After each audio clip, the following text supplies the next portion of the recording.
સપ્તમ દિવસના વિશ્રામ સત્રે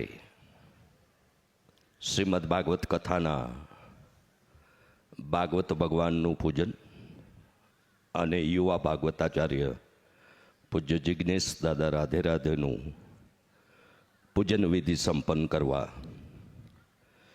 નિમંત્રક અને યજમાન પરિવારના પરિવારજનો ભાઈ સિદ્ધાર્થભાઈ પટેલ, આકૃતિબેન પટેલ, રવિકાંતાબેન પટેલ, શશિકલાબેન પટેલ, વેદ પટેલ, દિત્યા પટેલ અને અન્ય પરિવારજનોને વિનંતી કરું કે સપ્તમ દિવસના કથાસત્ર પ્રારંભ પૂર્વે ભાગવત ભગવાનનું અને વિદવત વક્તા પૂજનીય જિજ્ઞેશ દાદાનું ભાવ પૂજન વિધિ આપ સંપન્ન કરશો. કંજરી હાલોલ પંચમહાલની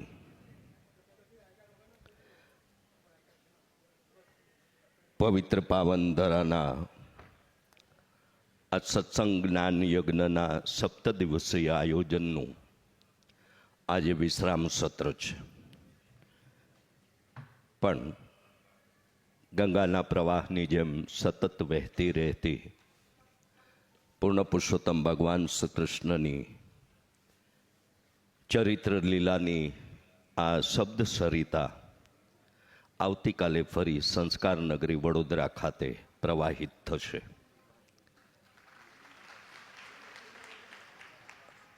અંબાલાલ પાર્ક ગ્રાઉન્ડ, કારેલી બાગ ખાતે આવતીકાલ બપોરના 2 થી 6 દરમિયાન પૂજ્ય જિજ્ઞેશ દાદા રાધે રાધેના વ્યાસાસને અને રાધે રાધે પરિવાર વડોદરાના આયોજન તળે શ્રીમદ ભાગવત કથા આવતીકાલથી પ્રારંભિત થવાની છે.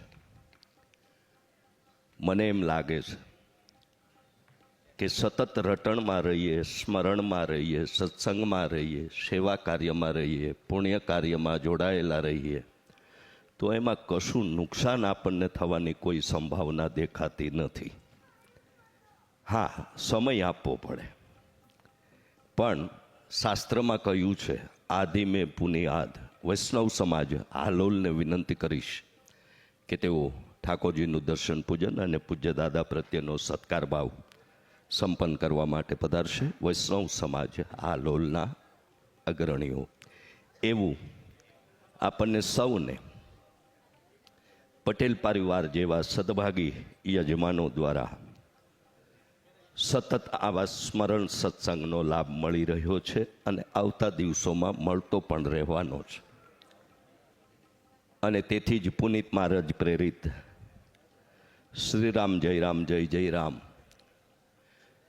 ગુજરાતના કેટલાય શહેરોમાં, મને 2-3 શહેરો યાદ છે, એક તો દ્વારિકા, દેવભૂમિ દ્વારિકા, અને એક સૌરાષ્ટ્રનું કાશી જામનગર, એ સિવાયના પણ ઘણા નગરોમાં 100 વર્ષ કરતાં વધુ સમયથી સતત નામ સ્મરણ, સતત નામ રટણ, શ્રી રામ જય રામ જય જય રામની ધૂન અખંડ રીતે ગવાતી રહે છે અને એમાં સૌ જોડાતા રહે છે.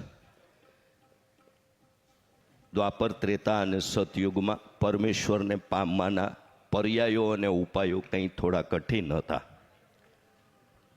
પણ કળયુગમાં પરમેશ્વર જ આપણને એવો સહજ ઉપાય અને રસ્તો આપ્યો છે કે ફક્ત મારો સત્સંગમાં તમે રહેશો, મારા સંગરમાં તમે રહેશો કે મારા નામ રટણ, શ્રવણ કે સ્મરણમાં રહેશો તો પણ હું સહજ રીતે તમને. અને તેથી જ અસ્ખલિત રીતે આવા આયોજનો થતા રહે છે અને આપણે સૌ એના સાક્ષી બની રહ્યા છીએ. આજે માક્ષરવદ અમાસ દેવપિતૃ કાર્યનો આજે આ પવિત્ર દિવસ છે અને પાવાગઢની યાત્રાનો પણ આજે કંઈ વિશેષ રીતે આ દિવસ ઓળખાય છે. એ મા મહાકાળીના ચરણોમાં ફરી આપણા સૌની ભાવવંદના વ્યક્ત કરતા અને માની કૃપાથી જ અને પૂજ્ય દાદાની પ્રેરણાથી અને આ નગરના સૌ સજ્જનોની, સૌ વૈષ્ણવોની એક સંકલ્પબદ્ધતાને કારણે ફરી આપણે આવતા વર્ષે ડિસેમ્બર અથવા જાન્યુઆરીમાં અષ્ટોત્તર સર્વ પિતૃમોક્ષરાજ શ્રીમદ ભાગવત કથાના આયોજનની સંકલ્પબદ્ધતા સાથે સૌના સહયોગ અને સૌના સહકારથી આગળ વધી રહ્યા છીએ. આ અંગે આપ કથા પંડાલના પ્રવેશ દ્વારે જમણા હાથે રાધે રાધે પરિવાર હાલોલ કંજરીના કાર્યકર્તાનો સંપર્ક કરશો. કમસે કમ વ્યક્તિ દીઠ 2100 રૂપિયાનો એક આપણે પોતે મનોરથ નક્કી કર્યો છે, જેથી આજે આપણે એ ચૂકીએ નહીં એવી હું નમ્રતાભરી યાદી આપ સૌને પાઠવું છું. સાથે સાથે Radhe Radhe education and charitable trust દ્વારા ગરીબ ઘરના નાણાંના અભાવે અભ્યાસ છોડતા, જેનામાં તેજસ્વીતા છે, ઓજસ્વીતા છે, ભણવાની ધગશ છે, પણ પરિવારની પરિસ્થિતિ એવી છે કે ભણી શકતો નથી અથવા કોઈ અન્ય પ્રવાહમાં ડાયવર્ટ થાય છે. એવા બાળકોને શિક્ષા અને દીક્ષા આપવાનું કામ આપણે તથાસ્તુ વિદ્યાપીઠના માધ્યમથી પ્રારંભિત કરવા જઈ રહ્યા છીએ. 500 જેટલા આવા પરિવારના બાળકોને આપણે તદ્દન નિઃશુલ્કપણે રહેવું, જમવું, પુસ્તકો, યુનિફોર્મ વગેરે 2 વર્ષના એના અભ્યાસ દરમિયાન એ 700 દિવસમાં આપણું મહાકાવ્ય શ્રીમદ ભગવદ્ ગીતાનો એક શ્લોક એ વિદ્યાર્થીને કંઠસ્થ કરાવવામાં આવશે. અને જ્યારે એ શિક્ષિત થઈ અને સમાજમાં જ્યારે આવશે ત્યારે આવા સંસ્કૃત અને શાસ્ત્રથી દીક્ષિત પણ થયેલો હશે. એ આપણા આવતા દિવસોની એક આ ઉજળી તક તથાસ્તુ વિદ્યાપીઠના માધ્યમથી આપણને પ્રાપ્ત થઈ રહી છે.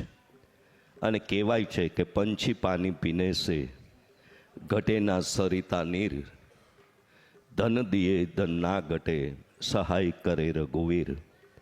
અને એક એવી પણ કહેવત છે કે તમે આપો એની કરતાં અનેક ગણું, આમ તો 10 ગણું આપવા એ બંધાયેલો છે, પણ સદસંકલ્પતાથી, શુદ્ધતાથી એ સેવા કર્મમાં આપણું સમર્પણ હોવું જોઈએ. અને તેથી જ માંગે 20 આપે 30, જય દ્વારિકાધીશ.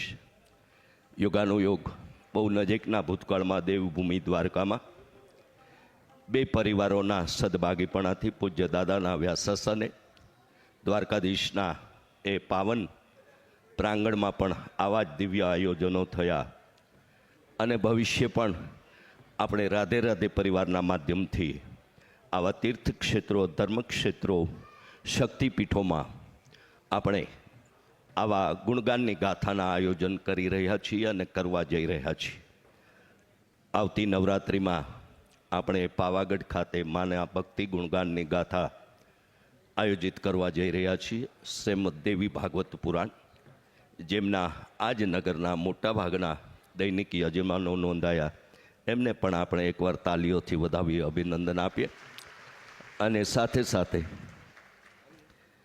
એ પછીના વર્ષ આ વર્ષે આપણે ચોટીલાવાળી ચામુંડામાના એ સાનિધ્ય અને સામીપ્ય પણ આ શારદીય નવરાત્રિમાં પૂજ્ય દાદાના વ્યાસસ્થાનના, એટલે કે શારદીય નવરાત્રિ 2025, જ્યારે પાવાગઢનું આયોજન શારદીય નવરાત્રિ 2026.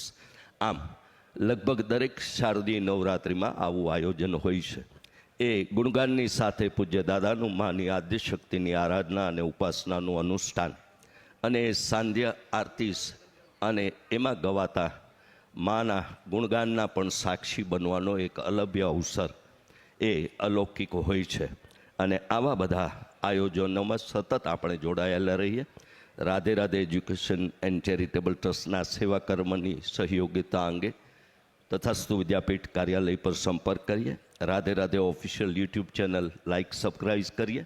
અને છેલ્લી વાર વિનંતી કરી લો કે 999 888 2612 આ નંબર આપના મોબાઈલમાં સેવ કરી એડ ગ્રુપ વિનંતી કરશો, જેથી સતત તમે સત્સંગ સાથે જોડાયેલા રહેશો.